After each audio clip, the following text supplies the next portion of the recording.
150 years after a handful of men and boys had started England's first permanent colony in North America, England was now in control of the eastern half of the North America continent. English colonization had brought irreversible changes to America.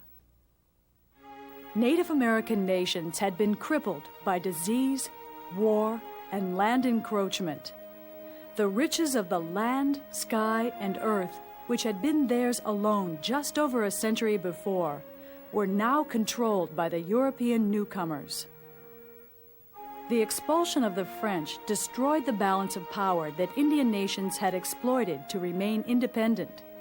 In the early 1760s, Creeks and Cherokees attacked the Virginia and Carolina frontiers.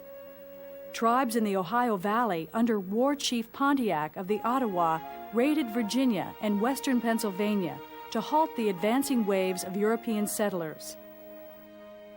The Proclamation of 1763 would temporarily halt settlers from pouring onto Indian lands west of the Appalachians, but they would soon push yet deeper into the continent, unleashing a new series of wars with Indian nations. By 1763, the population of England's 13 North American colonies had swelled to close to 2 million people of European and African descent. The emerging colonial societies were forming their own distinctive identities. In the northern colonies, the religious principles of the Pilgrims, Puritans, and Quakers had taken firm root.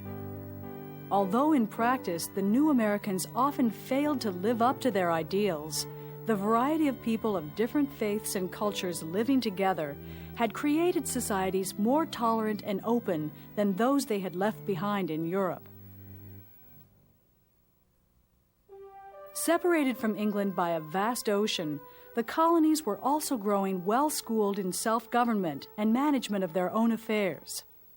And they were growing wealthy, supplying food, sugar, and raw materials to European consumers. European colonists prospered from North America's natural resources.